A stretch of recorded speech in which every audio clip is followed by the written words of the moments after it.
9 اور 10 محرم کا اسپیشل خاص طاقتور ترین وظیفہ کس چیز کے لیے؟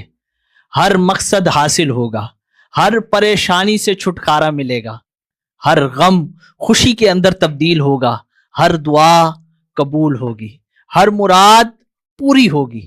کرنا کیا ہے، کیسے کرنا ہے، کب پڑھنا ہے، کیا پڑھنا ہے، مکمل انشاءاللہ عزوجل اس ویڈیو کے اندر ہم بتائیں گے 9 اور 10 محرم کا یہ وظیفہ ہے کیا۔ جی ہاں، یہ وظیفہ ہے بہت ہی پیارا، بہت ہی طاقتور۔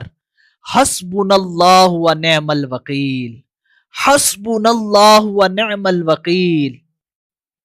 کتنا پیارا جملہ ہے نا۔ یہ آپ نے پڑھنا ہے 9 اور 10 محرم کی ہر نماز کے بعد 41 دفعہ۔ جی ہاں، 41 ٹائم پڑھنا ہے یہ وظیفہ۔ اس کی شرائط بھی ہیں کچھ۔ اگر آپ ہر نماز کے بعد نہیں پڑھ سکتے تو آپ نے کسی بھی ایک نماز کے بعد، رات کی ایک نماز کے بعد، مغرب یا عشاء کے بعد اس وظیفے کو پڑھنا ہے 9 اور 10 محرم کو۔ جب آپ ایک نماز کے بعد پڑھیں گے تو اب آپ نے تعداد پوری کرنی ہے 211 مرتبہ۔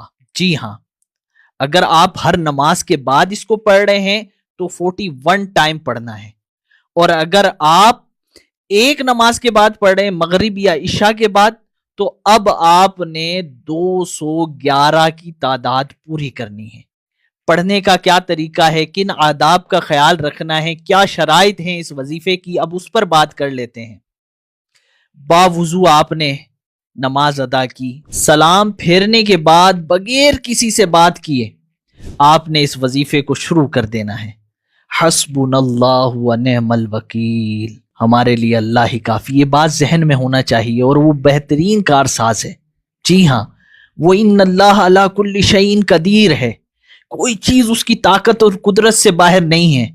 میرے لیے کوئی خواہش بڑی ہو سکتی ہے، میرے لیے کسی چیز کا حصول مشکل ہو سکتا ہے، لیکن وہ جب عطا کرے تو پل نہیں لگتا، وہ تو کن فرمائے گا اور وہ چیز ہو جائے گی۔ تو آپ نے قبلہ رو بیٹھے ہوئے سلام پھیرنے کے بعد آپ نے 41 دفعہ، جی ہاں اگر آپ ہر نماز کے بعد پڑھ رہے ہیں تو 41 دفعہ آپ نے حسبنا اللہ و نعم الوکیل۔ آنکھیں بند کیجئے اور پڑھنا شروع کر دیجئے، اور اپنے مسئلے کا، اپنی مراد کا، اپنی خواہش کا، جس مقصد کے لیے آپ پڑھ رہے ہیں اس مقصد کو ذہن میں رکھتے جائیے اور پڑھتے جائیے۔